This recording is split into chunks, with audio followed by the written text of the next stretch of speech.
আমরা যারা মধ্যবিত্ত ঘরের বউ আছি আমাদের সারাদিন ঘর গৃহস্থলীর কাজ করতে করতেই কেটে যায়।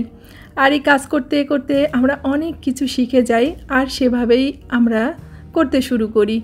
অনেকে আমরা অন্যকে দেখে শিখি, তাতে খারাপ কি বলেন? কারণ ভালো কিছু শেখা এবং নিজে করা এতে লজ্জার কি আছে। নমস্কার, আমি লিপি সাহা। হ্যালো এভরিওয়ান, কী অবস্থা, কেমন আছেন সবাই? আশা করছি খুব ভালো আছেন সবাই। আমরাও ভালো আছি আপনাদের আশীর্বাদে, ঈশ্বরের কৃপায়। আর আপনারা যেখান থেকে আমার ভিডিওটা দেখছেন সবাইকে অনেক অনেক ওয়েলকাম আমার নতুন আরও একটা ভিডিওতে। আসলে সংসারের কাজগুলোকে বলতে পারেন একটা আর্ট। আমরা যত বেশি করব তত বেশি ভালো হবে। আর আমরা সবসময় চেষ্টা করি আমাদের সর্বোচ্চ দিয়ে এই কাজগুলোকে করার। আর এই সংসারের কাজগুলো যেহেতু একটা অভ্যাস, তো প্রতিদিন করতে করতে দেখবেন যে একটা আইডিয়ার মধ্যে চলে আসে যে আমার আজকে কিভাবে কোন কাজগুলো করতে হবে। তো আগে থেকেই রাত্রে ঘুমাতে যাওয়ার আগে বুঝতে পারি যে সকালবেলা উঠে এই কাজগুলো করতে হবে। আর বিশেষ করে আমাদের হিন্দু ফ্যামিলিতে তো কিছু নিয়মকানুন থাকে, তো মাঝে মাঝে আমাদের একটু কাজের বাড়তি প্রেশার উপরে যায়। তো যেদিন আমার একাদশী থাকে সেদিনের কাজগুলোকে আমি কিভাবে করি সেটাই ভাবলাম যে আপনাদের সাথে শেয়ার করি। তো একাদশীর দিন সকালবেলা আমার অনেকগুলো কাজ থাকে, রান্নাঘর পরিষ্কার করা, বিছানার চাদর চেঞ্জ করা, তারপর হচ্ছে বিছানার চাদরটাকে ধোয়া, এগুলো তো আর প্রতিদিন করা হয় না। তো একাদশীর দিন সকালে প্রথমে ঘুম থেকে উঠে যত তাড়াতাড়ি পারি রুমগুলোকে ক্লিন করে নিই, আর বিছানার চাদরটাকেও চেঞ্জ করে সাথে সাথেই ওই দিনে আর কি ধুয়ে দেওয়ার চেষ্টা করি। কারণ আমার কাছে ওই জমিয়ে রাখার ব্যাপারটা খুব একটা বেশি ভালো লাগে না।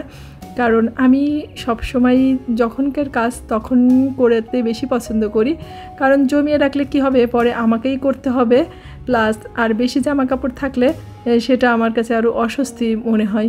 এ কারণে যেদিন আমি বিছানার চাদরটাকে চেঞ্জ করি সেদিনই আমি যত তাড়াতাড়ি পারি সেটাকে ধুয়ে দেওয়ার চেষ্টা করি। তো ওইদিকে ধুয়ে বিছানার চাদরটাকে শুকাতে দিয়ে দিয়েছি আর চলে আসছি রান্নাঘরে। তো রান্নাঘরের এই যে চুলা ধুয়ে মুছে পরিষ্কার করে নিলাম, আর এখন সিঙ্কটাকেও ভালো করে পরিষ্কার করে নিচ্ছি। আসলে সিঙ্কের ধোয়া মোছার কাজটা প্রতিদিনই হয়, আর এটা আর কি শুধু যে একাদশীর দিন সেটা না, প্রতিদিনই করি। তারপরে যেদিন আর কি পুরো চুলাটা ধুই, একটু লেবু টেবু দিয়ে আর কি কলটাকে ধুয়ে দিই। কারণ লেবু দিলে কি হয়, স্টিলের কলগুলো একদম চকচকা হয়ে যায়।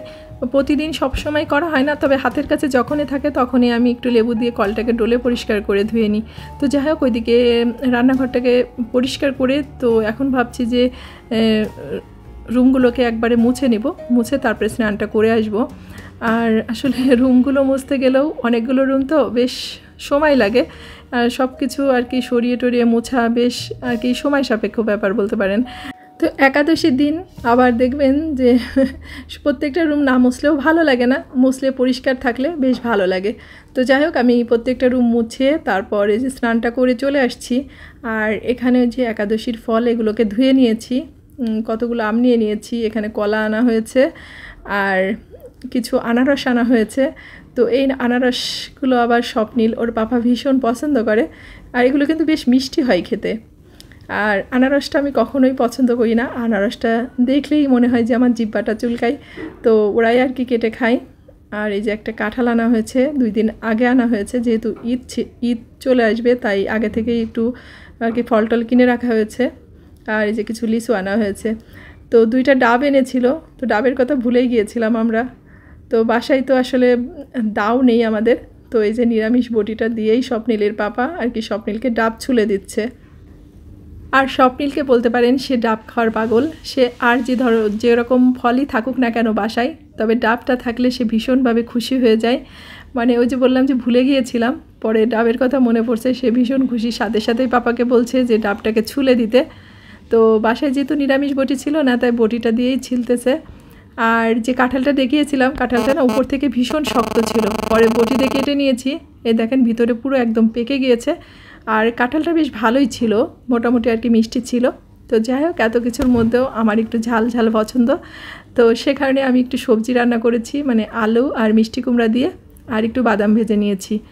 তো আমি এখন এটাই খাবো, কারণ আমার ফল টল খুব একটা বেশি পছন্দ না। তো যতটুকু খাবো এটাই ঝাল ঝাল খাবার আর কি। তো আজকের ভিডিওটা এ পর্যন্তই। সবাই ভালো থাকবেন, সুস্থ থাকবেন, আর অবশ্যই সাবধানে থাকবেন। ভিডিওটা ভালো লাগলে অবশ্যই একটা লাইক করবেন, কমেন্ট করবেন, আর বেশি ভালো লাগলে ফ্রেন্ডস এবং ফ্যামিলির সাথে শেয়ার করে দিবেন। তো ভালো থাকবেন সবাই। আপনাদের সাথে দেখা হচ্ছে নেক্সট ভিডিওতে।